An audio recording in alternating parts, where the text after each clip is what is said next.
Bonjour, everyone. Welcome to the live match reaction. We're joined by special guest Geordie Rick. How we doing, mate? I haven't seen your face in ages. Yeah, not too bad, man. Not too bad. Lockdown meetup, innit? You know what I mean? Every lockdown. Okay. I haven't seen you since lockdown 1, so it's nice to see you for lockdown 2. Yeah. Right, welcome along, mate. Welcome along to the Brucey Masterclass. 2-1 win over Everton. And we're there. I just want to make sure everything's working right now. So bear with us. If you're watching, can you get in the chat and let me know if it's working? Because obviously I'm on StreamYard here for the very first time. Keg normally does. Yes, Keg's there. Hello, Keg. Nice to see you, mate. You fucked up on stream by not making it public. We chatted for 10 minutes and it didn't go public. But we're here now. We're here now. There's the one for you. He's first in for you. He's first in. Look, them comments coming. We've got everyone flying and we're in. We're good. Right, we'll have interaction with you lot in the end after this. But we'll talk about the 2-1 win over Everton. And to be fair, right, if you had asked me a couple of weeks ago, I would have been shocked by that result. But Everton's team today, I said, I mean, if you're watching the live watch along, I had 2-1 on. I had Calvert-Lewin and Wilson both to score. I'm in the money, rating it in.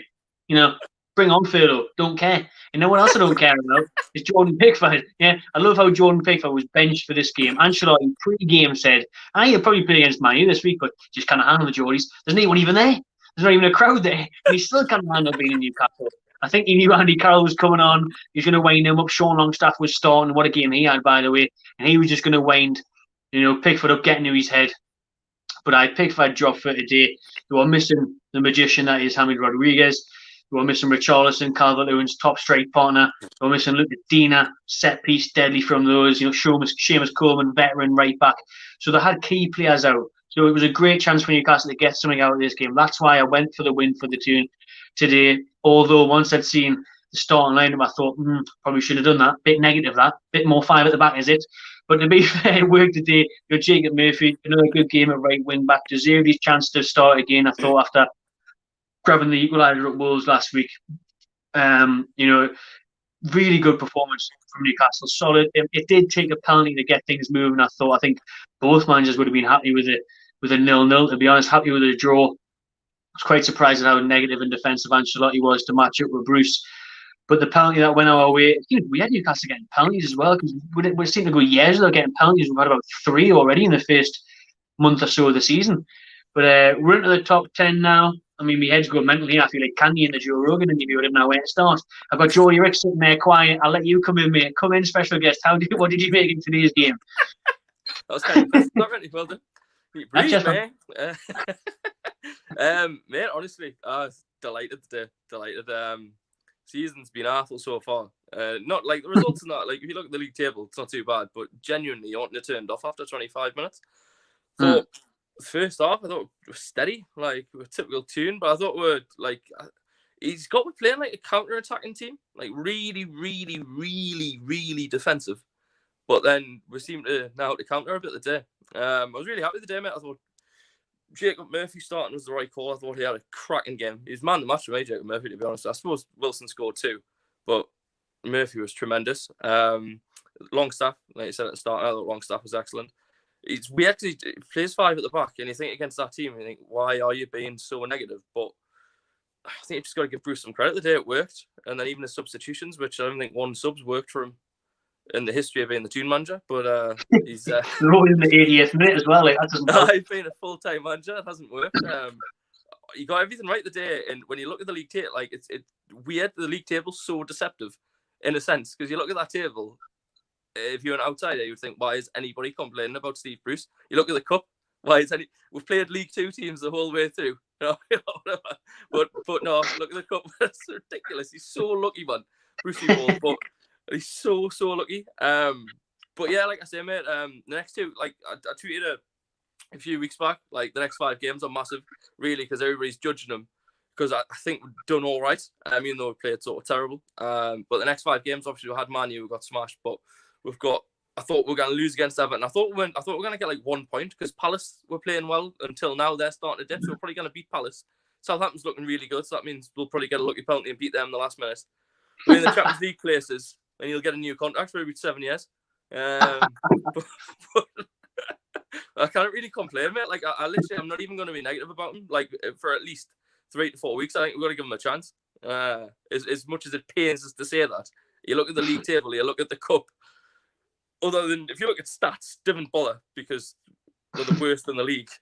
When you look at Burnley and stuff, I don't know how, but yeah, positive power of positivity. At the minute, like I'm happy. It's a good weekend, you know what I mean?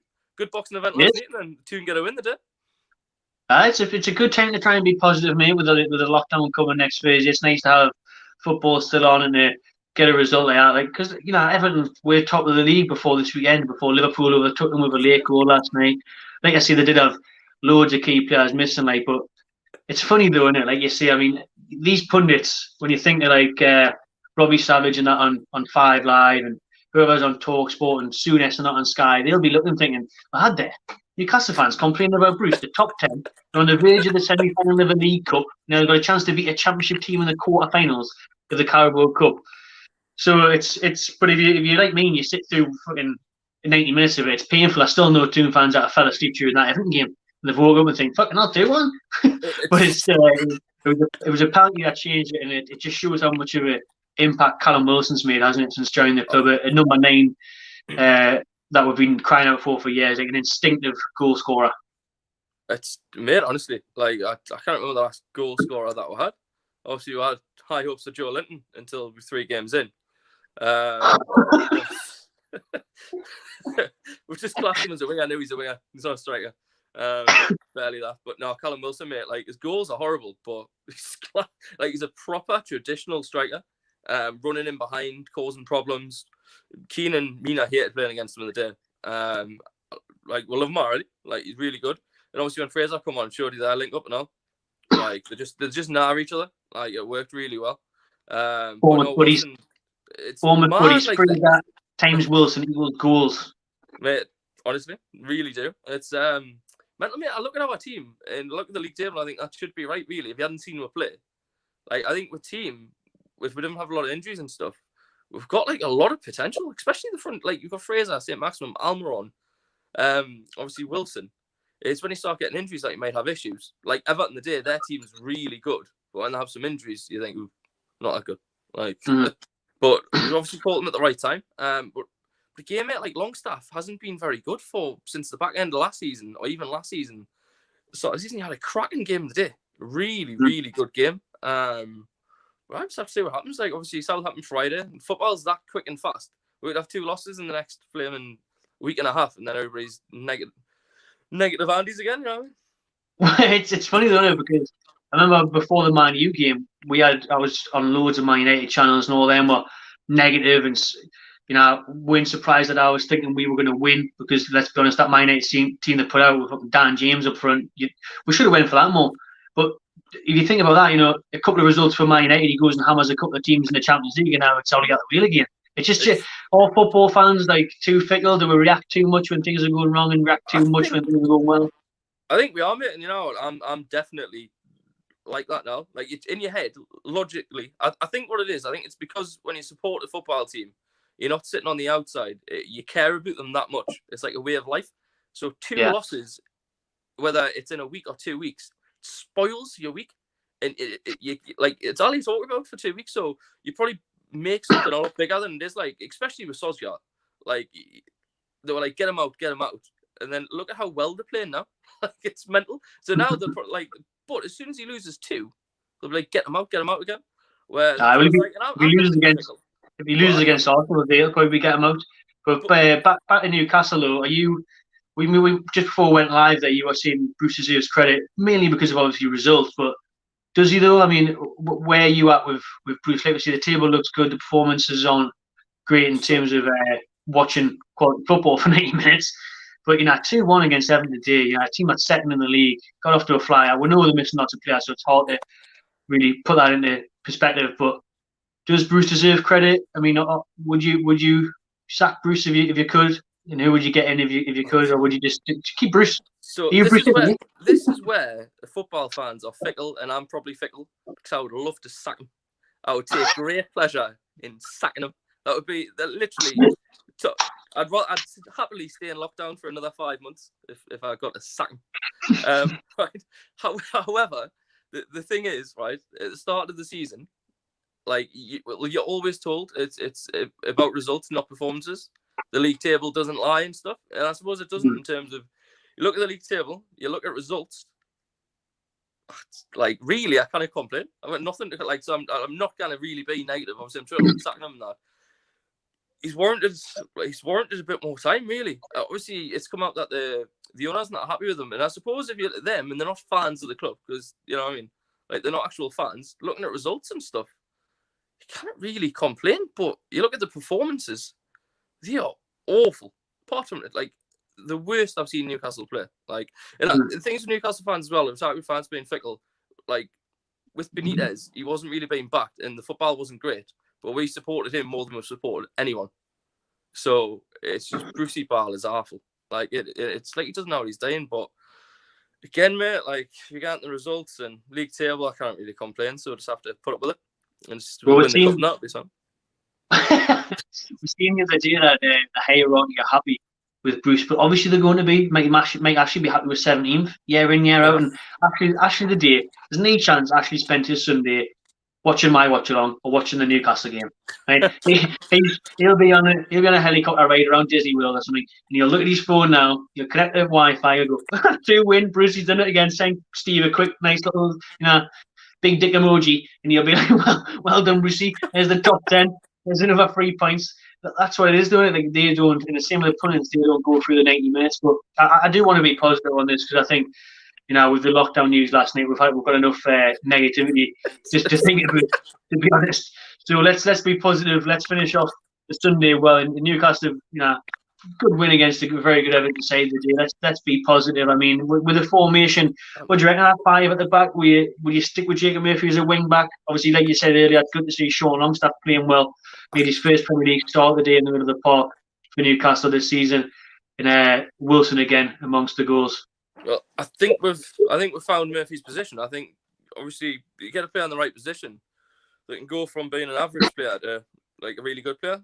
Like if you look at Victor Moses, when he obviously for Chelsea and moved him to wing back, he went from being RE to not fulfilling potential to really, really good for a good couple of seasons. So I'll definitely keep Murphy there. I've come to terms with we're not going to play good football ever. Like we're going to sit back. But I can put up with it the day. I didn't think we played bad the day. I thought we had try to keep the ball play a bit better. That's a frustrating thing. I'm trying not to be negative, but every time you get we sort of get close to Everton's box, and then the ball somehow ends back to Darlow so often, and I just don't understand. Like, what are you doing? But today we did. If we play like we did today for the majority of the season, then I'm married. I can put up with that because the counter attack was quite fun to watch when I got on the counter.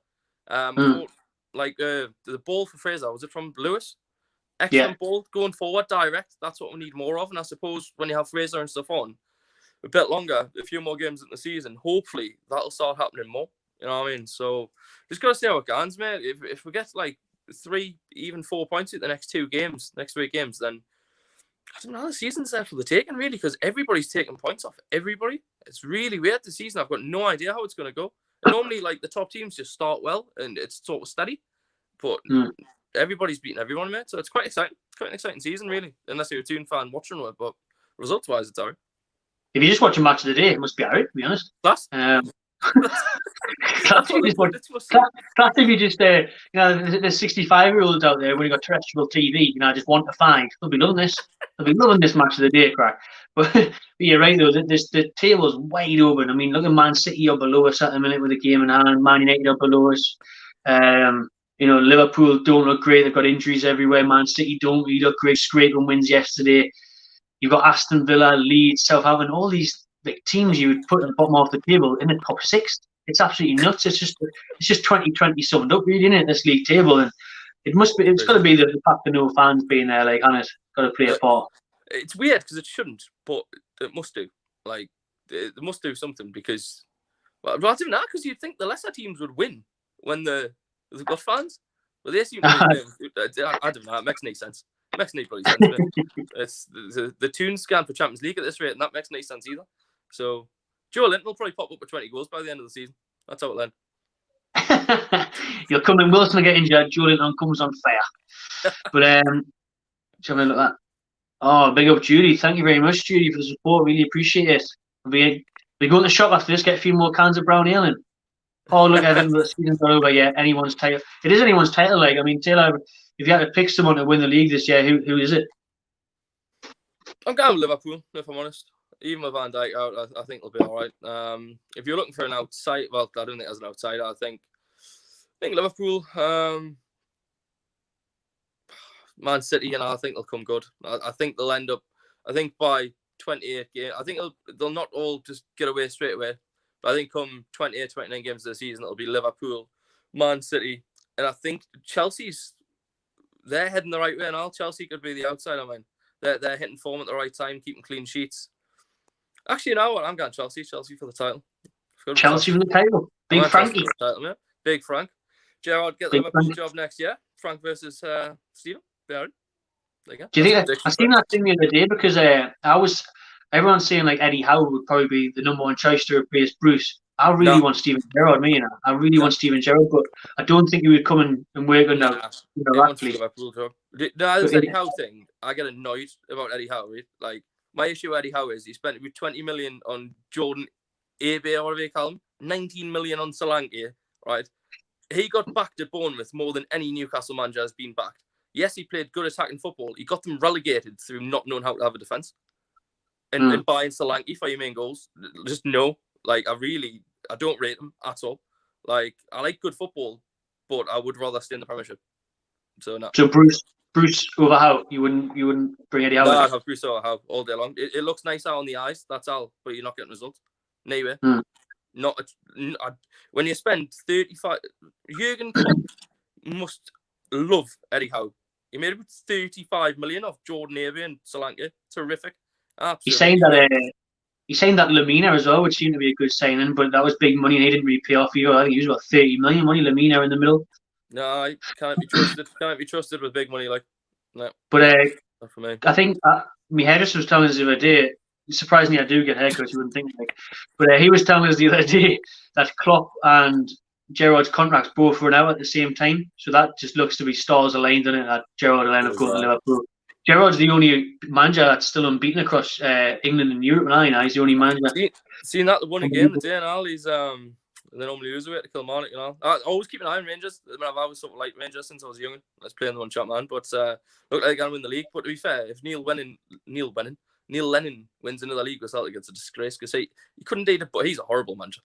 He's horrible, Neil Lennon. I'd have Bruce over Lennon, definitely. So if it's not Howe, then who would you get realistically? I mean, let's be honest, there won't be many that will work under Ashley and his restraints. But it's still a big, exciting prospect being a manager in Newcastle. But I mean, we wouldn't be able to get anyone would really like in terms of Poch, Ten Hag or anything. So who would you get? I haven't really got a name because I don't know them yet. But like in terms of, I'd probably look abroad. So someone that wants to prove themselves in the Premiership, like a Poch before he was like massive. You know what I mean? So like Bielsa's obviously been well known, but he went to Leeds in the Championship. So there's got to be managers out there that play good football like Bielsa. I would like a foreign manager to come in that can make with play like Bielsa doesn't need to play. That's ideally the dream for me. I'll take that. Even if the scene was a stop gap at the minute to get a better job. But that's what I think that's the only way you replace Bruce. I think that's at the minute.